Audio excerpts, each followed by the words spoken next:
Dobro, lep pozdrav. Jaz sem zelo vesel, da je z nami Ali Žerdin, seveda zato, kar bo danes govoril, pa tudi zato, ker se pravzaprav imamo danes priložnost dotikati ali pa doživeti del novejše slovenske zgodovine. Zdaj to se bo zdaj mogoče hecno čulo za koga, ne? Ampak Ali Žerdin ni samo zdajšnji urednik na Delu, pa bivši urednik na Dnevniku, ampak če bi šli nazaj, je tudi en inovativen novinar, poročevalec iz Roške, iz javne telefonske govorilnice, kjer je izvajal, se zdaj tu zmišljujem, ali je to res, kjer je izvajal neposredni prenos demonstracije na Roški za Radio Študenta, oziroma je bil v tej ekipi. To je čista resnica. To je čista resnica. Si predstavljate, koliko žetonov oziroma koliko drobiža je moral nositi zraven. No, tako da bo to, kar bomo danes tukaj slišali, bo podkrepljeno z enim širšim zgodovinskim spominom in kontekstom in tudi zato je mogoče takšno delo, ki ga bomo danes tukaj spoznali, mogoče in možno. Tako, Ali, jaz bi tukaj z tem, da te pač vpeljem v zgodovino, na tej točki bi jaz za zdaj zaključil, pa bi ti kaj dal besedo, če misliš, da moraš že kaj povedati. Reš bi videl, če me sprašujete. Zdaj, tako kot sem jaz razumel, edino točko dnevnega reda, naj bi se pogovarjali o elitah, naj bi se pogovarjali o tem, pravzaprav, kaj je z nekim pojavom, ki se mu v sociologiji reče cirkulacija elit. Zdaj, jaz sem pred dobrim letom dni prevzel urejanje Delove sobotne priloge, no je pa na koncu 90-ih let v časopisu, ki ga zdaj urejam, divjala zanimiva, pronicljiva in pomembna polemika. Eden v tej polemiki je bil Tone Kramberger, drugi v tej polemiki je bil Frane Adam. Oba sta s Fakultete za družbene vede, oba se ukvarjata s preučevanjem elit. Ta jezna polemika je pa tekla okrog enega pridevnika. Namreč imamo cirkulacije elit veliko oziroma preveč, ali imamo malo oziroma premalo. Zdaj, zakaj gre pri tem precej učenem pojmu cirkulacije elit? Gre za to, da v vsaki družbi neke pomembne položaje zasedajo določene osebe. Leta 90 z zamenjavo političnega sistema je prišlo do tega, da so v političnem podsistemu znaten del funkcij prevzeli novi ljudje. Če greste gledati, kdo je bil leta 1989 izvoljen v centralni komite Zveze komunistov, potem boste ugotovili, da leta 90 marsikdo od teh, ki je leto poprej sedel v CK-ju, na politični sceni ni več obstajal, oziroma bolje rečeno, marsikdo od teh, ki so bili leta 1989 izvoljeni v CK, se je kar naenkrat prelevil v junaškega demokrata. No, ampak recimo, da je v nekaj letih, 3, 4, 5, da smo na politični sceni dobili neko novo politično elito. Bolj ali manj je ta tako imenovana cirkulacija na političnem polju tekla precej gladko in obstaja določen personalni res med stanjem pred letom 90 pa po stanju leta 90. Zdaj, v kulturi se je dogajalo nekoliko manj. Mitja Rotovnik je še vedno direktor ljubljanskega Cankarjevega doma. In govornik teden tukaj. Ja, in on je pač to začel upravljati leta 1983 in pač leta 1993, pa 2003, pa 2013, pa leta 2023, če bo zdravje v redu. Če je penzijska reforma uspešno izvedena, se človeku delovna doba podaljša. V kulturni sceni je bila ta cirkulacija elit nekoliko manj zaznavna, najmanj zaznavna je pa bila v polju ekonomije. Jaz se ukvarjam s poljem ekonomije in me zanima pač, kaj se z zamenjavo elit dogaja v gospodarstvu. Zdaj, zakaj se meni to vprašanje zastavilo, oziroma kaj je bil povod? Povod je bil ta, da sem jaz faliran študent, kar pomeni, da sem nekje leta 88-87 izpadel iz izobraževalnega sistema. Zdaj, moja profesorica Vesna Godina tukaj ni nič kriva. Pri njej sem vse obveznosti pravočasno opravil, potem me je pa zadeva nehala zanimati in se potem z 15 in večletno zamudo vrnil v izobraževalni proces in sem v prvi polovici prejšnjega desetletja se ukvarjal s tem, da sem skušal ugotoviti, kdo so slovenski direktorji in kdo so člani nadzornih svetov slovenskih gospodarskih družb. Zdaj, tukaj gre za nek postopek, ki je uveljavljen v metodologiji analize socialnih omrežij in pač gre tako, da se računalnik krmi s podatki in potem nekaj že ven pride. Pravi, kaj je značilnost slovenske gospodarske scene? Značilnost je to, da vsak direktor, ki da kaj nase, je hkrati tudi član nadzornega sveta kakšne druge korporacije. Recimo, jaz sem imel pred leti na nekem drugem delovnem mestu direktorja, ki je na dan, ko je bil imenovan v nadzorni svet ene večjih slovenskih bank, hodil po podjetju, v katerem sem bil nekoč zaposlen kot pav. In je kršil vse fizikalne zakone, zato ker je lebdel. Tako ponosen je bil na dejstvo, da je v nadzornem svetu. Sem se pogovarjal z ljudmi, ki so hkrati direktorji pa nekje druge nadzorniki, mi rekli nekako tako, da če hočeš biti v igri, če hočeš biti pomemben player, potem moraš biti del omrežja. Del omrežja pa postaneš tako, da ob svoji funkciji v matični korporaciji upravljaš še eno, ali pa dve, ali pa tri, ali pa štiri, ali pa pet funkcij v kakšnih drugih gospodarskih družbah.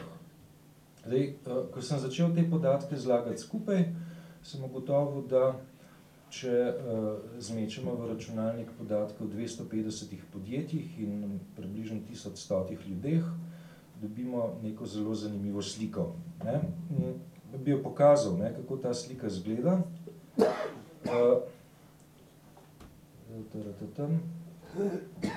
Te lahko še kaj prej vprašam, pa bi se zdaj pokazal? Mislim, pa vam jaz med tem sliko pognal, se jo imamo tukaj, pa bomo črke izključili. Ti me pa vprašaj. Govor o ilustraciji, o tem to je bilo dosti govora. Kak ti to doživljaš ta govor v 90-ih? Je to resen govor ali to bilo bolj? Ilustracija je pač bila neka ideja, ki je v Sloveniji krožila. Zdaj, ob tej ideji o ilustraciji se je treba vprašati pravzaprav, kakšen tip ekonomske elite je Slovenija imela ob koncu 80-ih let. In pač ta nekdanji vzhodni lager lahko razdelimo tako, malo na dva dela. Se pravi, en del je šel skozi postopno liberalizacijo ali pa skozi postopno odpravo avtoritarnega sistema. To je velja zlasti za Madžarsko in Slovenijo. Medtem ko Češka imela precej bolj trd režim, potem vzhodna Nemčija, kjer je režim implodiral, Poljska, kjer so imeli državni udar in vojaško diktaturo. Te države so nekoliko drugačna zgodba. Tako da, eden od učenjakov, ki se je ukvarjal z madžarsko situacijo, njegovo ime je Ivan Zeleni, drugač predava na univerzi v New Havenu, Yale. On je ugotavljal, da je v koncu 80-ih, vladajoči razred na Madžarskem sestavljala koalicija nomenklature, se pravi nekega partijskega aparata, ki je lahko precej trd, pa tup, ne, in pa tehnokratov, ki pa so se naučili razumeti določene zakonitosti delovanja ekonomije in njihova prednost je bil tako imenovani kulturni kapital. Ne. Zdaj, jaz mislim, da Slovenija je relativno blizu temu madžarskemu modelu, da je Slovenija že nekje med letom 68 in 72 skušala postaviti neko novo gospodarsko elito, ki bi razumela gospodarstvo in pač ni bila tako partijsko naravnana. Ljudje so se pač opisali v partiji, ampak zaradi pragmatičnih razlogov. Potem je sledil en protiudar, ki ga je vodila trša partijska struktura in se je potem v 80-ih letih spet začela na ekonomsko sceno vračati neka pragmatična, tehnokratska, ekonomska elita. In je potem ta pragmatična, tehnokratska, ekonomska elita leta 1991, ko je bila Slovenija v zelo težki gospodarski situaciji, ker je pač zgubila tako imenovani jugoslovanski trg, se v izjemno hitrem času preusmerila na zahodna tržišča in zasluga teh ljudi je, da je bila stiska v Sloveniji nižja, kot bi bila, če teh ljudi ne bi bilo. Ne? Zdaj, marsikaj je tudi propadlo, medtem ko vitalni del ekonomije se je obdržal. Ne? In, zaradi tega dejstva je propadel oziroma razpadel Demos. Ne? V Demosu je ob koncu leta 1991 tekla zelo ostra polemika, pravzaprav kaj narediti. Ali privatizacijo peljati na način, ki bi omogočil čistko med tako imenovanimi rdečimi direktorji, ali pa privatizacijo peljati na način, ki bi direktorjem in zaposlenim omogočil, da postanejo dejanski lastniki podjetij. Zdaj, tisto, kar smo dobili v času Janeza Drnovška, je neka kombinacija, ki je precej narodna, ni pa najslabša varianta, ki bi se Sloveniji lahko zgodila. Sprav nek kompromis, ki je nekje med gnilobo pa malo pretirano zrelostjo. Frustracija. Preveč povedal. Ne. Zoran Janković je bil tukaj tudi gostnej, dosti jeze, ravno v zvezi s tem usmeril na Janeza Janšo, češ, da je Janez Janša uspel za časa njegove, pač svoje vlade likvidirati, odstraniti lobby oziroma krog direktorjev. Zdaj to pa gre čisto direktno v tvoje področje, ne? Torej to boš posebnosti komentiral tukaj prikazu. Vrnil se bom na tole vesolje, ki ga tukaj vidimo. Ne? Se pravi, to je vesolje, nemo reči, teh 250 podjetij, pa približno 1100 ljudi, ki so med sabo povezani, oziroma nekateri niso povezani. Ne? To so neki mali otočki, ne? Ki izpadajo iz tega omrežja. Vidimo pa, ne, da je zelo veliko ljudi takih, da so nekje direktorji, pa so drugi nadzorniki, ali pa so hkrati nadzorniki v 3 ali pa 5 podjetjih. Ne? In potem povezujejo vse te zgodbe med sabo, se pravi, povezujejo vsa ta podjetja med sabo.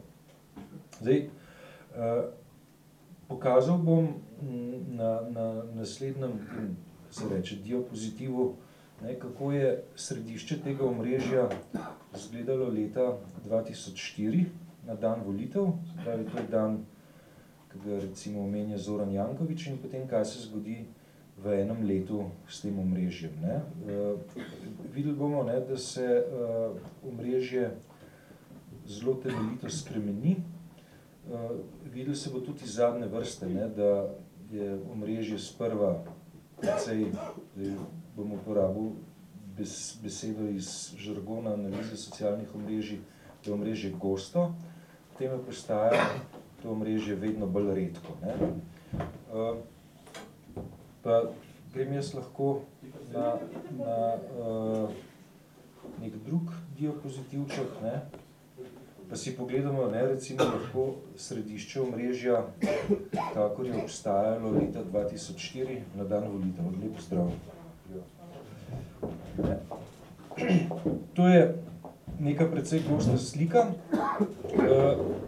Gre za izsek omrežja. Ne? Se pravi, vzel sem najbolj središčno osebo tega časa in potem kaj o tej osebi povedal in pa kdo so ljudje, ki so 3 korake stran od njega povezani v, se reče, komponento. Ne?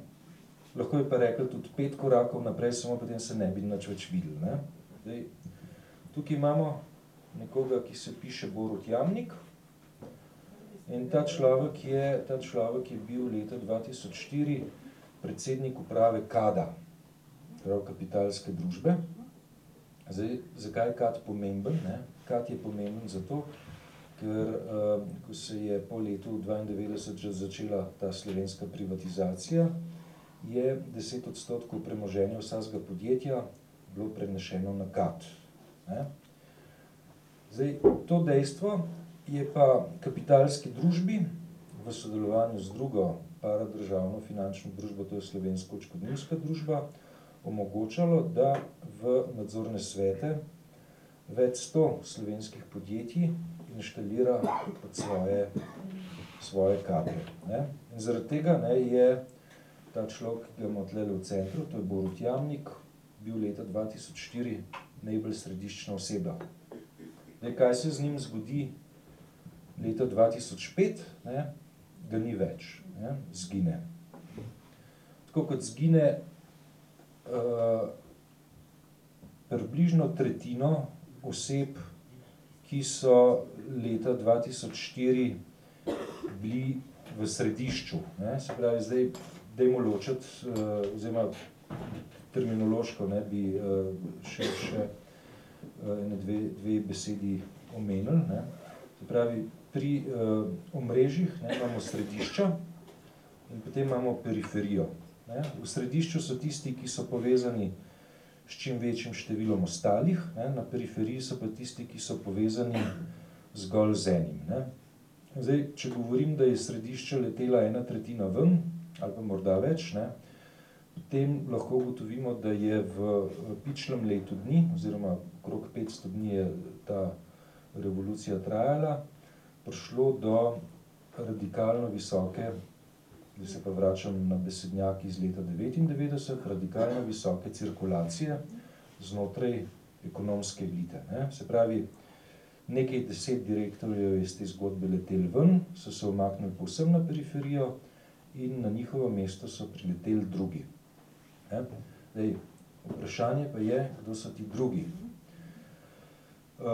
Če bi pognali tale moj program, ki se imenuje Pajek, pa bi program Pajek vprašal, kdo je leta 2005 na 31.12., ko se zaključujejo letna obdobja v gospodarskih družbah v središču, ne, bi dobili sledeč seznam. Ne. Najbolj središčna oseba v tem omrežju je bila ena gospa, ki je danes tudi na periferiji, in to je gospa Andrijana Starina Kosem. Zdaj, ona je zanimiva zato, ker je bila leta 2005 postavljena za državno sekretarko na Ministrstvu za gospodarstvo. Hkrati je bila v nadzornem svetu Nove Ljubljanske banke, hkrati je bila v nadzornem svetu Slovenskih železnic in bila je v nadzornem svetu preomenjene kapitalske družbe. Ne? Prav, tako zamišljate, pa si zapomnite, kako izgleda omrežje 2004, pa gremo na omrežje 2005 in imamo tlele v centru to gospo, Andrijano Starina Kosem. Z njo se je zgodilo nekaj podobnega. Ne?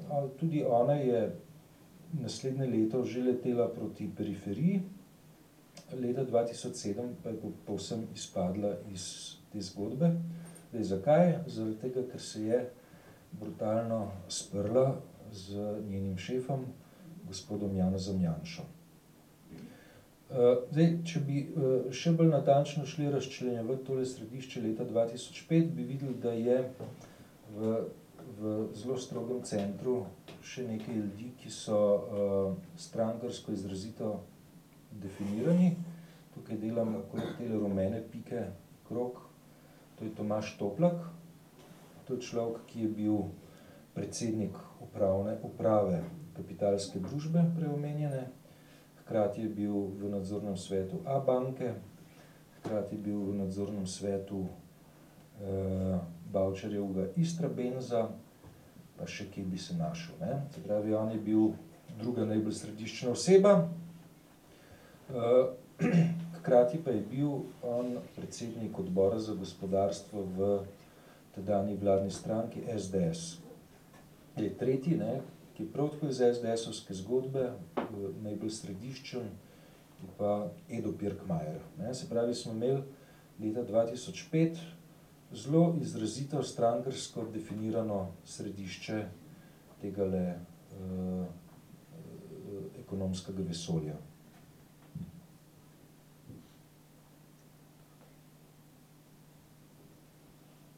Gremo na leto 2006. Lahko gremo na leto 2006. Ne? Gremo naprej, ne? Se pravi, leto 2006 ste spet videli, da je gostota spet nekoliko nižja. Ne? Dajmo na hitro prelistati 2004, 2005 je že malo manj gosto, 2006 še manj gosto. Ne? Zdaj, tukaj je v centru omenjeni Tomaž Toplak, ne?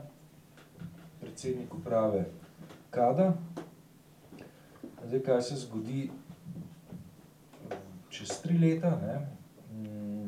Zadnji dan leta 2009, imamo spet popolnoma novo zgodbo in v centru tega vesolja je Tomaž Kuntarič, ki pa ne prihaja iz KAD-a, ampak z druge paradržavne finančne inštitucije, se pravi Slovenske odškodninske družbe, kjer je predsednik uprave.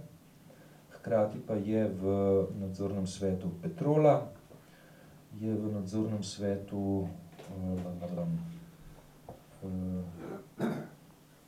ne znam zdajle na pamet njegove biografije, ampak skratka, se najde še na 2 nadzornih svetih. Eden je posebna družba za upravljanje, pa mislim, da še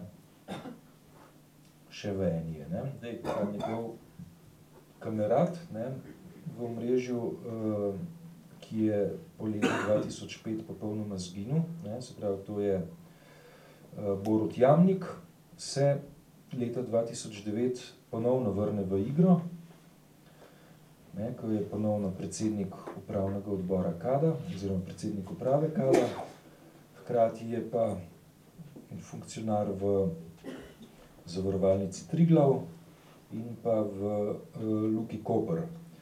Zdaj, eno okoliščino je potrebno upoštevati, ne, ko gledamo te gostote teh omrežij. Ne. Leta 2004 je zakonodaja omogočala, da je vsak posameznik član 5 nadzornih svetov.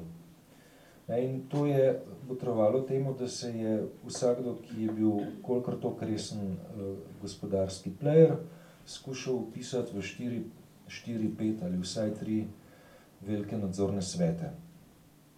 Leta 2006 je bila sprejeta sprememba zakona o gospodarskih družbah, ki je določila, da je vsakdo lahko član največ 3 nadzornih svetov. Ne? In zdaj ta sprememba v pravnem redu je botrovala tudi spremembi v strukturi oziroma spremembi v gostoti omrežja. Zdaj, vprašanje pa seveda je, ali so te zelo radikalne menjave v gospodarskem tkivu kaj prispevale k naši splošni blaginji, ali pa so morda kaj prispevale k poglabljanju krize oziroma k temu, da ima Slovenija več težav s krizo.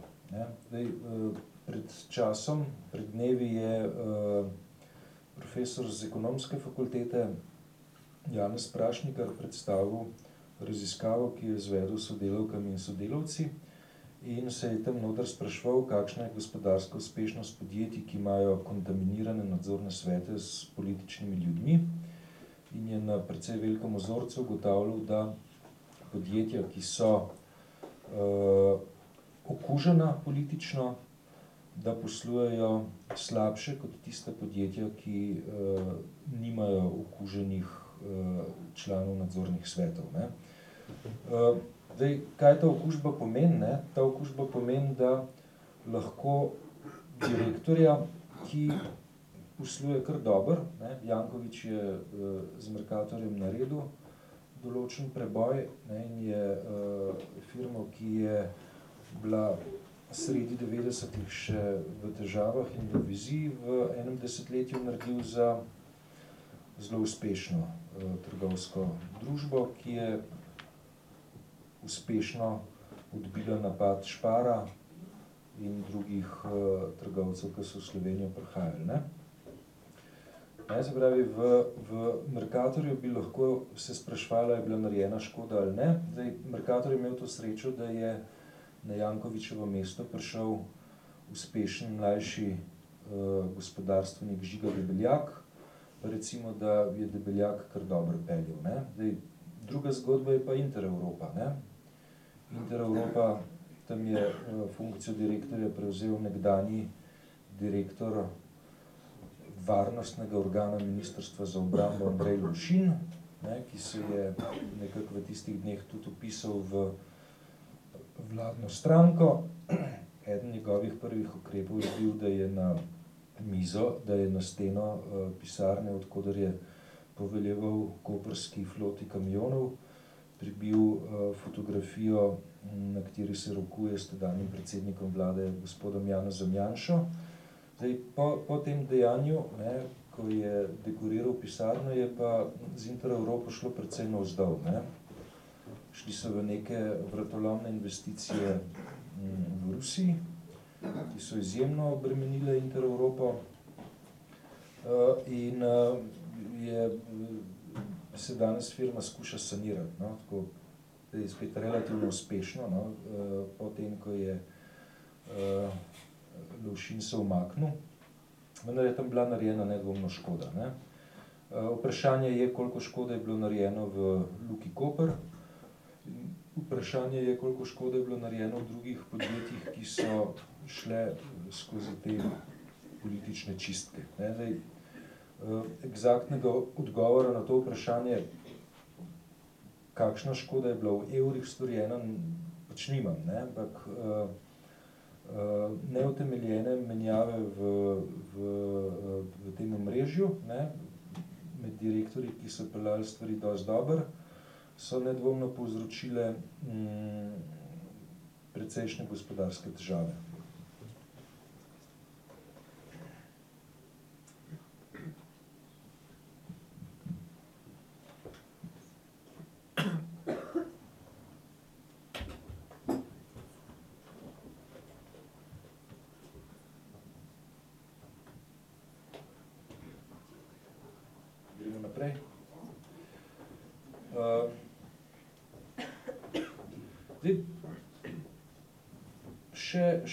Še ene par diapozitivov imam tlele, ki so precej zgovorni. Ena od možnosti, ki jih omogoča program za analizo socialnih omrežij, ki se imenuje PAEK in je rezultat slovenskega akademskega znanja, po mojem je tretji ali pa četrti najbolj uspešen, ali pa peti, no, slovenski akademski izvozni produkt, od humanistike, da ima Žižka na prvo mesto, pa Renato Selecel, tem je pa že PAEK. Ne? Ja. Zdaj, PAEK omogoča med drugim to, da analiziramo tako imenovane krepke komponente. Ne? Zdaj, kaj so krepke komponente? Krepke komponente so tisti deli omrežja, pri katerih, če sledimo smeri povezave, na koncu lahko naredimo krog. Ne? Zdaj, zakaj so krepke komponente lahko problematične? Ne? predstavljamo si situacijo, ne, da recimo sedimo za tole mizo trije, pa je vsak od nas direktor, ne, enega podjetja, hkrati pa drugmu sedimo v nadzornih svetih. Ne.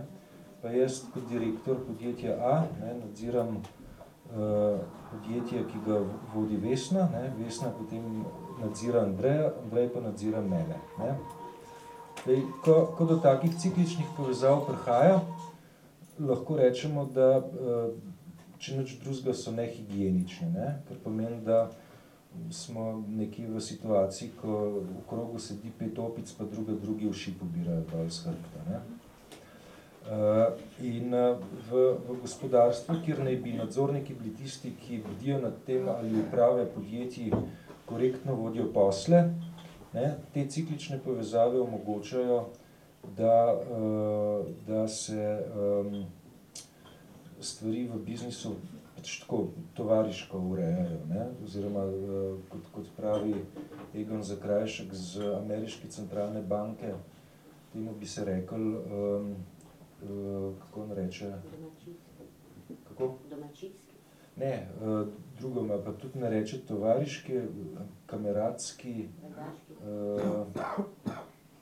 kameradski kapitalizem, ampak ni kameradski. Pajdaški. Pajdaški, hvala, ja.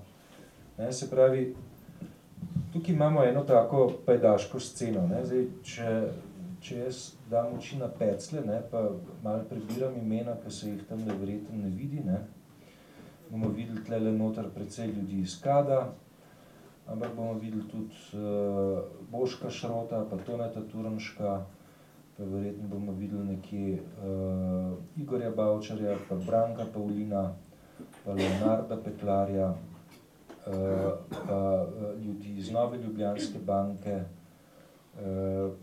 pa tako naprej, ne, se pravi, pa Mobitel vidim tlele Toneta Majzla, pa Telekom, pa A-banko, ne, se pravi, tako, malo smo prijateljčki, ne, ali pa se je reklo včasih, ne, Old Boys Network, ne. Zdaj, ocena, ne, da je ta pajdaški kapitalizem, ne, ali pa Old Boys Network pri nas obstajal, je točno, ne. Iz tele slike se vidi, ne, zaprav, kako je vse skupaj prepleteno in kako eden nadzira drugega in drugi nadzira tretjega, da bi tretji nadziral prvega, ne.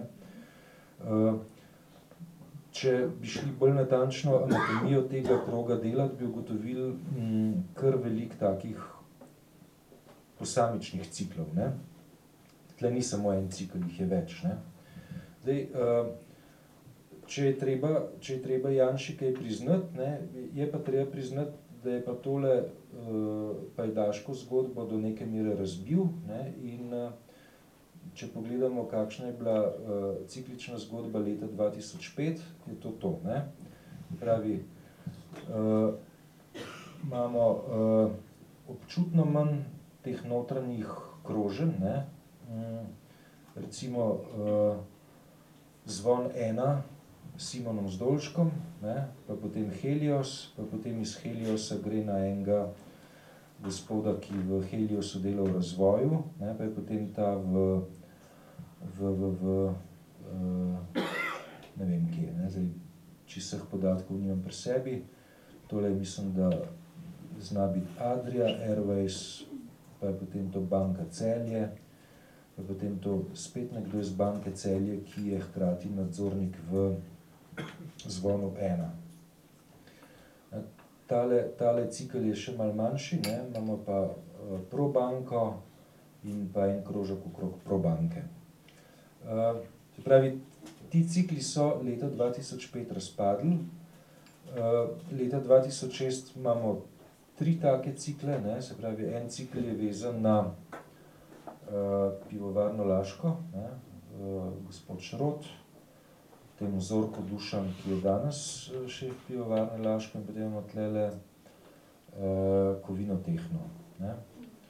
In potem imamo tlele eno drugo zgodbo, se pravi Telekom, pa nekdo iz Telekoma oziroma Mobitela, pa Koletnik, mislim, so Dravske elektrarne, ne. boljši. Ne? Pravi, tle vidimo, da se cikli postavljajo, ne? In potem so tole cikli, ki so obstajali 2 leti nazaj, pa niti niso tako zelo škodljivi. Ne? Pravi, nekaj jih je, vendar jih je občutno manj kot leta 2009. Zdaj, ne pa dejstvo, da je danes ciklov manj razumeti kot dokazati, da je pajdaškega kapitalizma konec. Ne? To ni res. Ne? Pajdaški kapitalizem je kapitalizem, ko o pomembnih gospodarskih odločitvah odločajo ljudje, ki so po svoji osnovni profesiji v resnici politiki. Ne? Ali pa ki pri gospodarskih odločitvah upoštevajo neke druge kriterije, ne? Recimo kriterij politične lojalnosti, ne? Ko biznisa ne namenijo najboljšemu ponudniku na trgu, ne? Pač pa svojemu strankarskemu pajdašu. Ne? Zdaj, ali je ta pojav značilen zgolj za Slovenijo, ne? Ga nikakor ni. Ne? Zdaj, cela zgodba o liberalnem tržnem gospodarstvu, ne? Kjer se poslovneži odločajo na osnovi zakonov ponudbe in povpraševanja, ne? Je tak velik larifari. Ne? Celo na tistih trgih, ne? Ki naj bi bili nekako utelešenje čistih pravil ponudbe in povpraševanja, ne, recimo na čikaški borzi, so analize pokazale, ne, da na borzi med sabo trgujejo prijateljčki. Ne, in potem so rekli, v redu, ne, zdaj, zakaj pa trgujejo med sabo prijateljčki, ne, je bil odgovor, pa mogoče je pa brokerjev premalo, ne. So sprejeli logičen sklep, ne, zdaj, če bo na mesto 100 brokerjev jih delali 200, ne, potem pa ne bodo več prijateljčki med sabo delali biznisa, ampak ker bo krožek širši, to dosti bolj čisto, ne, in bo se zgodil ta ponudba in povpraševanje. Zdaj, kaj se v resnici zgodilo, ne? V resnici je zgodilo to, da prej je ena klika od 100 ljudi med sabo delala biznis, ne? Zdaj sta pa 2 kliki, v kateri je bilo v eni 100, pa v drugi 100 med sabo delali biznis. Ne? Se pravi, tudi v teh najbolj laboratorijskih oblikah trga, ne, je še kako pomembna sociološka komponenta. Ne? Se pravi, dejstvo, da ljudje, ki med sabo delajo posle, te posle delajo ne samo zaradi ponudbe, povpraševanja in cene, ki jo nekdo ponudi, pač pa zato, ker so v istem golf klubu, ker so prijateljčki pri potapljanju, ker so skupaj hodili v to ali ono ali tretjo univerzo, zaradi tega, ker so v sorodstvenih razmerjih in tako dalje. Ne? Vse te elemente je pri analizi gospodarski potrebno upoštevati.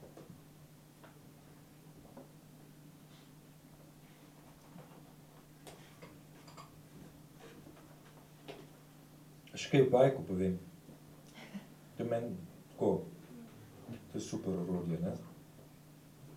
Tle smo rekli, to je slika omrežja, ki je celo, ne. Omogoča pa bajek, ne, da recimo identificiramo notranje kroge.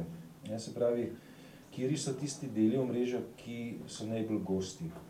Da bomo zdaj rekli, povej mi jedra omrežja, rečemo v redu, vsa jedra hočem videti in zdaj tukaj imamo številko 3, ne, ki pove, da imamo en del omrežja, kjer je vsak povezan samo še enim, ne, imamo drugi del omrežja, kjer je vsak povezan z 2, ne, imamo tretji del omrežja, kjer je vsak povezan z vsaj 3, ne, in zdaj pač ta del omrežja, kjer je vsak povezan z vsaj 3, ne, je najbolj gost del omrežja. Ne? Potem rečemo potegnimo ven broj 3, ne? In potem dobimo 91 teh, ki so najbolj povezani med sabo. To razvrstimo, se to malo zriše, rečemo, pokaži mi črke. ne, in potem lahko rekonstruiramo, kdo so ljudje. Evo, tle imamo mariborsko ekipco, Mesarič, Brglez, Kovačič, Pišek, Grobelnik, Lenče. Evo, to je leta 2004. Podgorelec, Cotar, tale mislim, da je tudi, ne, z tega konca. Leninšec, ja. To je, recimo, s temu se reče trijedro, ne, trijedro leta 2004. Če rečemo, najdi mi trijedro leta 2005, samo trenutek bi prosil, dobimo tole, izlušči ven, ne, in bomo videli, da je trijedro leta 2005 občutno manj redko in manj številčno, kot je bilo nekaj let nazaj. Ne? Se pravi, 500 dni nazaj. Pošta Slovenije, ne? Ampak se tukaj se pojavljajo novi fantje, zdaj Havc je nov player, Brglez je star player, Manja Skrnišak mislim, da je nova, Kovačič je star player, Pišek je star, Grobelnik.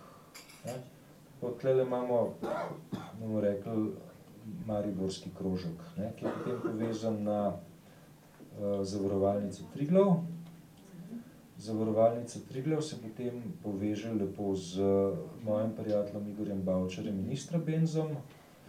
Istrabenz pa se potem lepo povezuje z imperijem Boška Šrota. Ne.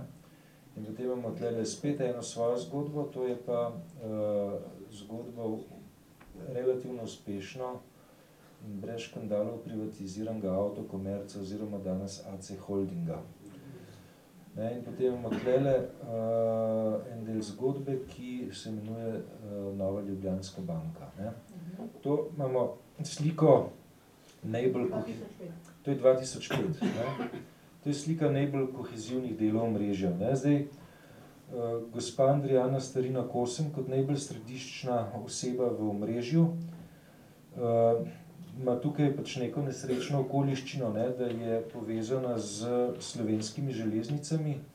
Direktor slovenskih železnic pa v tistem času ni bil nadzornik v nobeni resnejši korporaciji, ne, in zaradi tega ona ni uvrščena v ta najbolj koheziven del omrežja. Ne. Dej, čez leto dni, ne, se tudi s tem omrežjem, ki je obstajalo leta 2005, zgodi nekaj podobnega, razpade in imamo ponovno neko manj kohezivno zgodbo. Ne. Se pravi, samo še 7 oseb je takih, da so povezane še s 3 drugimi, to pa niti vedel nisem, ne. Tukaj pa pridemo čisto na mariborsko zgodbo. Ne. Se pravi, Kovačič, Skrnišak, Brglez, ne, to je ena taka konstanta zanimiva. Ne. Mislim, da tudi danes obstaja. Ne. Ja.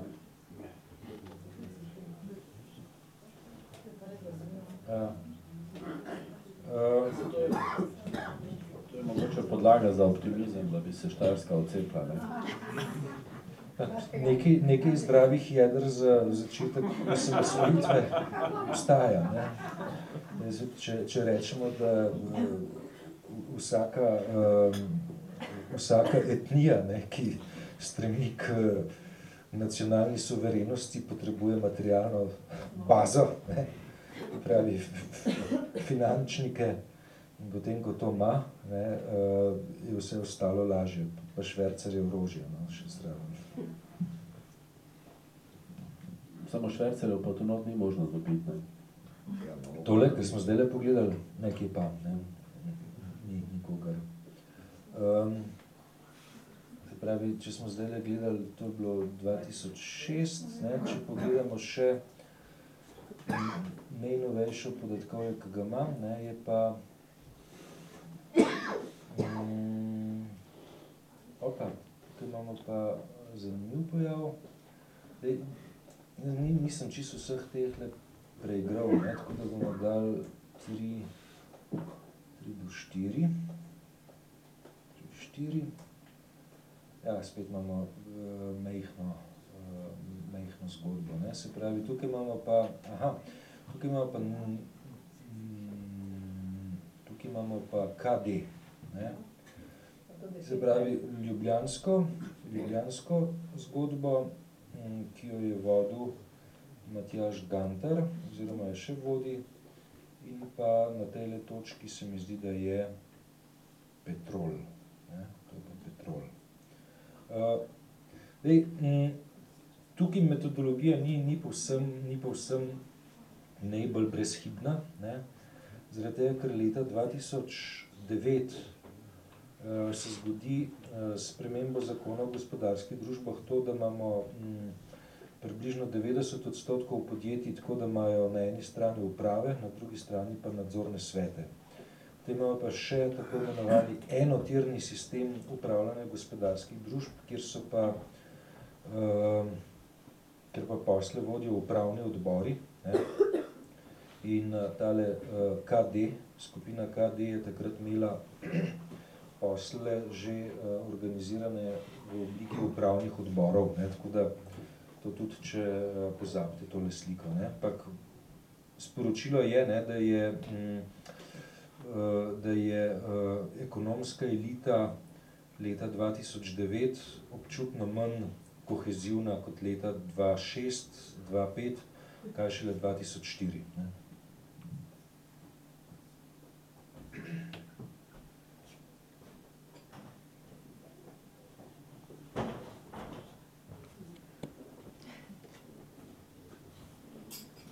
Te podatki niso na netu, zakaj se to ne da videti, recimo takrat supervizor? So moji privat podatki. Ne, vem, ampak recimo zakaj se neka institucija recimo ne potrudi in tega naredi, ker vem recimo za ZDA poznam, tam imajo zelo podobno, zdaj ne vem, kako se reče, tistemu orodju, pozabil sem, ampak mreža je izredno podobna, kjer pač spremljajo, kako recimo eni direktori prihajajo, oziroma kakšne povezave imajo z določenimi drugimi in tak dalje. In je možno spremljati spot od vsakega CEO-a do drugega in vsakem trenutku videti, kje je in zakaj je tam. Ja. Zdaj, ta aplikacija, ki je na voljo na netu za Ameriko, ne, se imenuje, če se ne motim, če govorijo o isti stvari, se imenuje theyrule.net. Gre za aplikacijo, mislim, da v kateri je razvrščenih približno 500 podjetij. Da jaz sem na delu fantom, ki delajo software za naše spletne strani, tist pokazal in potem sem jih lepo prosil, če v naslednjih mesecih to pripravijo, ne. Moram pa jaz iz tega najprej doktorirati, potem pa šele dam podatke od sebe, tako da do takrat jih bom sebično skrival. Šalo na stran, ne. Seveda tako podatkovje je lahko določen prispevek k transparentnosti ekonomskega okolja, ne. Je pa pač predpostavka take podatkovne baze, pač, da nekdo sproti vnaša podatke v ustrezno matrico, ne, in potem je treba narediti orodja, niti niso toliko zelo enostavna, ne, da se ta matrica lahko, oziroma da se ta aplikacija lahko čim bolj uporabniku prijazno uporablja, ne. Tako da jaz bi v naslednjem letu, pa ne znam obljubiti, kdaj, ne, skušal to stvar narediti. In pač, ko bo enkrat narejena, bomo v hiši, za katero delam, pač to dejstvo objavili z nemajhnim ponosom, ne. Do takrat je pa pač to v mojem računalu, ne, in pač vsake toliko časa na osnovi teh podatkov kakšen članek napišem oziroma kaj širšega, ne. Je pa pač to zanimivo spremljati, ne. Zanimivo spremljati, ker je iz tega razvidno pravzaprav, da živimo v nekem dosti dinamičnem spreminjanju nekih izsekov ekonomske elite, ne, smo pred tem, da če se bo ponovilo leto 2004 pa 2005, da bo se s temi omrežji dogajalo še marsikaj. Eden od vidnih politikov iz vrst stranke, ki gre zdaj po anketah najboljš, je obljubil nekaj pa, niti slučajno ne bomo svojih ljudi metali v omrežja. Zdaj, po izkušnji iz leta 2004 pa 2005, ne, jaz nisem tako zelo prepričan, ne, da se bodo tej izkušnjavi lahko uprli. Bo pač zanimiv laboratorijski eksperiment, ki bo tekel na celotnem gospodarstvu in pač narkoze ob tem ne bo, ne? Tako da zna biti zanimivo, no? Še na eno stvar bi upozoril, ne? Podatke, ki sem jih kazal za leto 2009, ne, to so podatki, ki so zbrani za čas, prednje začela delovati neka inštitucija, ki se imenuje AUKN, ne, to je Agencija za upravljanje kapitalskih naložb Republike Slovenije. Ne. Če pogledamo zgodbo leta 2004, ne, pa skušamo ugotoviti, ne, kam ta omrežja gravitirajo, ne, kje so težišča. Ne. Potem bomo ugotovili, da leta 2004 bi rekli, ne, da malo gravitira proti LDS-u, pa malo proti SD-ju, pa kar precej proti Forumu 21. Ne. Potem leta 2005, ne, je zelo jasno novo gravitacijsko središče, to je SDS. Ne. Leta 2009 bi tako rekel, ne, da če bi me kdo silil, da uganem, ne, ali pa da povem, kaj je gravitacijsko središče, potem bi to rekel, da je to združenje YES, ne, to je Združenje mladih poslovnežev, ki je bilo sicer ustanovljeno leta 2004, pa ima v štatutu določbe, ne, da je lahko poslovnež član tega združenja tako, mislim, da do 40 leta. Je dobro, ne? Ljudje so medtem se malo postarali, pa formalno niso več člani združenja YES, ne? Jaz sem pa lump, pa imam podatke iz leta 2004, pa vem, kdo se je leta 2004 vpisal v združenje YES, pa lahko tako rečem, ne, ok, kar precej iz top 30, ne, jih je bilo v združenju YES. Potem, ko je bil pa ustanovljen AUKN, ne, se je pa zgodba dodatno zapletla in je tako relativno težko identificirati, pravzaprav, kaj so pa neka nova središča. Ne. Zelo velikrat, ali pa precejkrat, ne, se je v zadnjih mesecih zgodilo, ne, da se je v enem ali pa dveh ali pa tudi 3 nadzornih svetih znašel nekdo, ki je tako nepopisan bil list, ne, ki je mogoče lahko dober, ne, da se reče v redu, ne, ta človek pa ni član omrežij, ne. Lahko pa pomeni nekaj drugega, ne, lahko pomeni, da je enostavno brez referenc, ne, pa povedam drugače, brez izkušenj, ne, in pač, da so takim ljudem zaupane zelo pomembne gospodarske odločitve. Ne.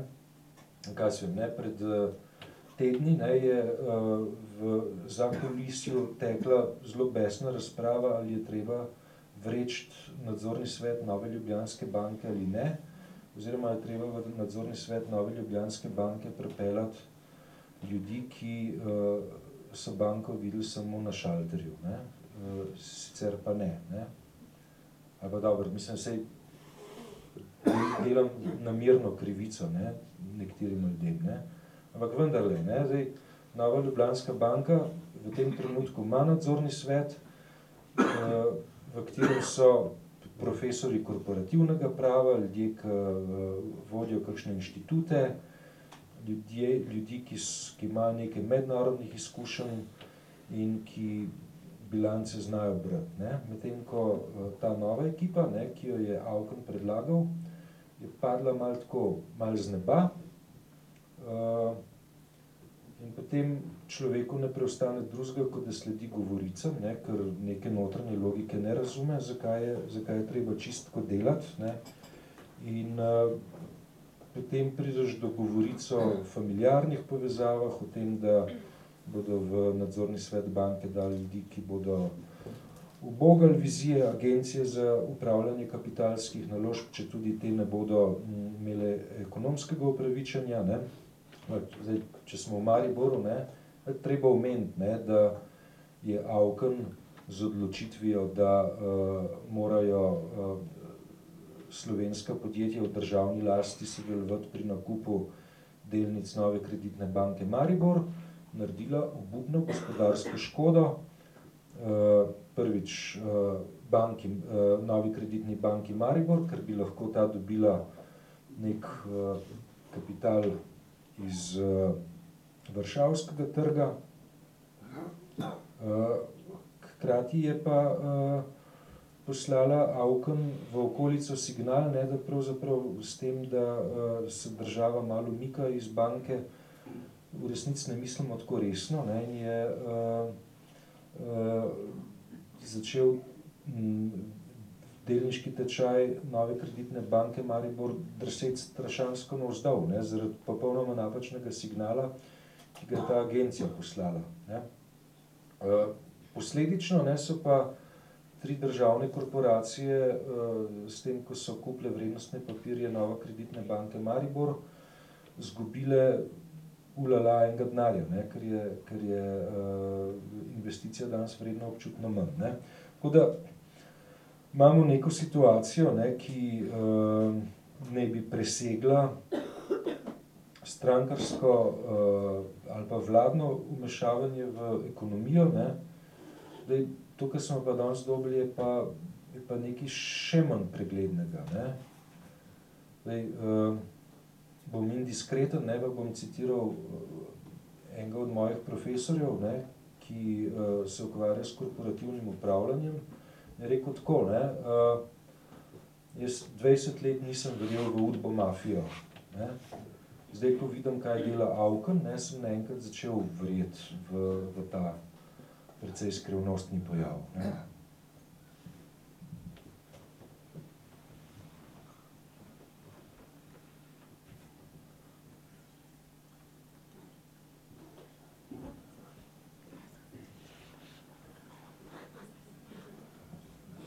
Ampak to ni skrivnostni pojav, glede na to, kar kažeš, ne?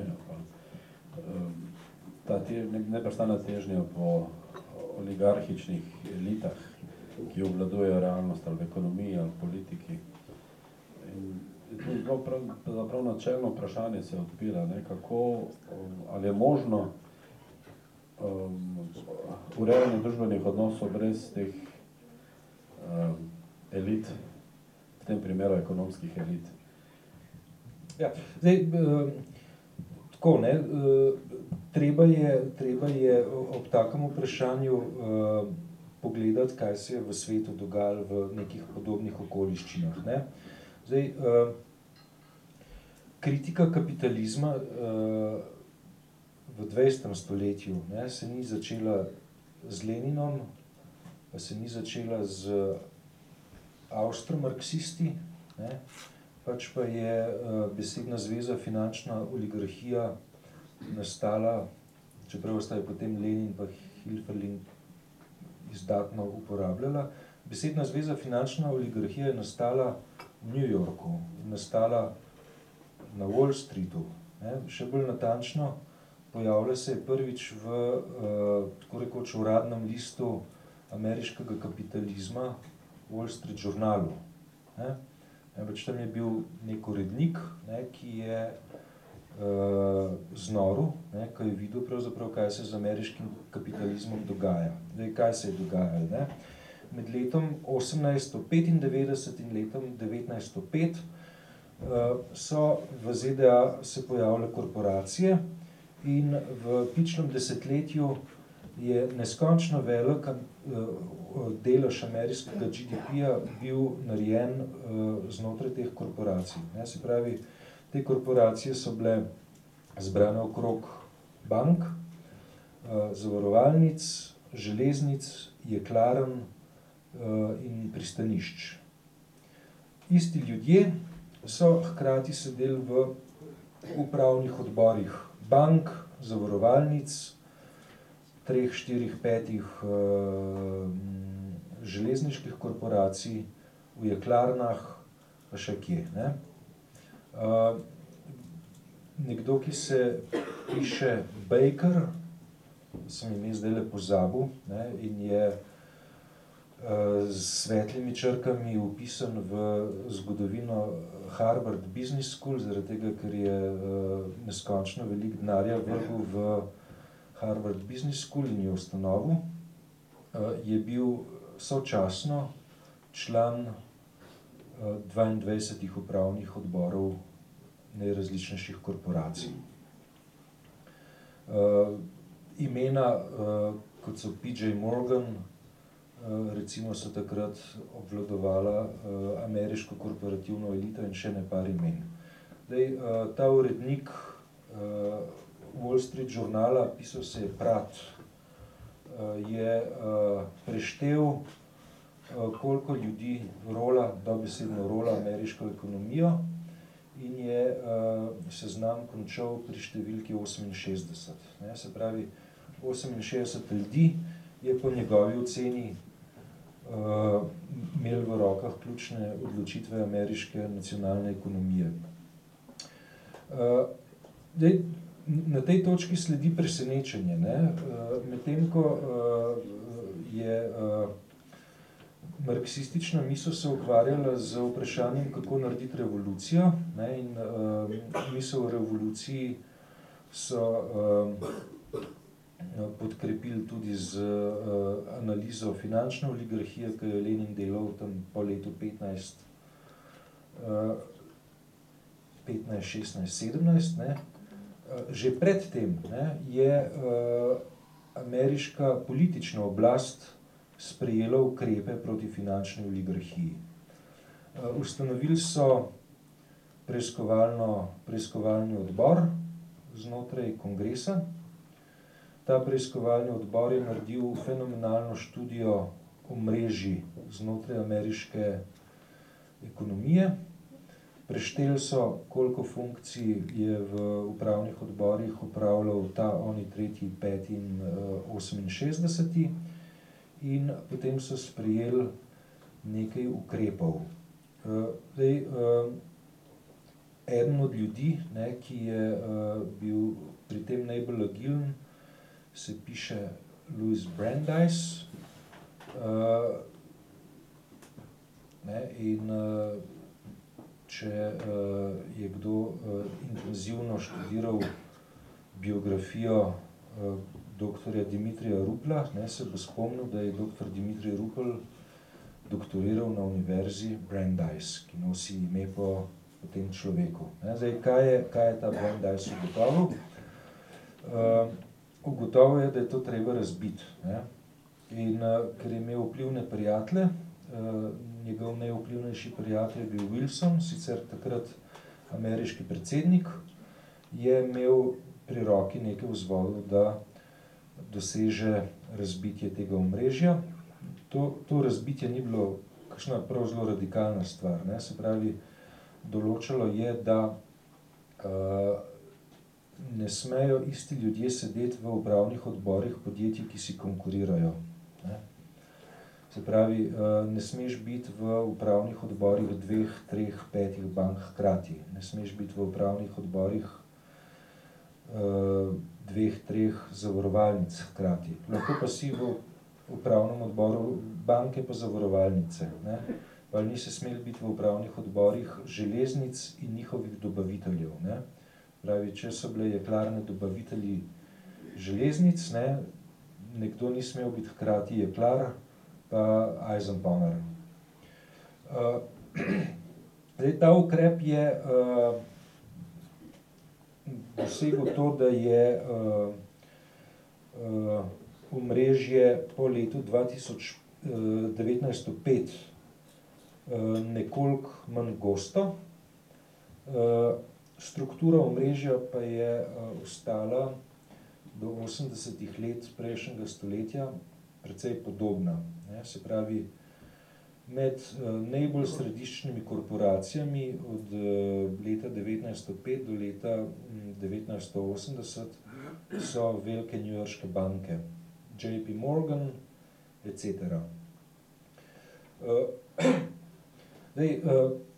Ta središčnost bančnih inštitucij je ostajala ne glede na ukrepe, ki so bili izvedeni v času reševanja hude gospodarske krize v 30-ih letih. Tudi v 30-ih letih se je ameriški kapitalizem dodatno reguliral. Pravi, mit o tem, da je ameriški kapitalizem nereguliran, ne drži. Tisto, kar je pri ameriškem kapitalizmu osupljivo, je dejstvo, da je kapitalistična družba sama, pogosto tudi na iniciativo biznisa, pristala na regulacijo. Obstajajo zadosti čvrsti dokazi, da je sam notranji krog ameriške ekonomije oziroma elite ekonomske se zavzel za uvedbo New Deala. Zakaj?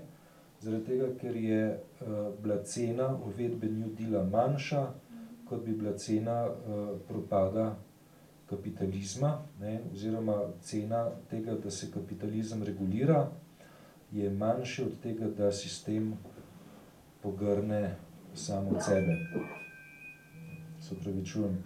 Je pa res, da se je pa ta precej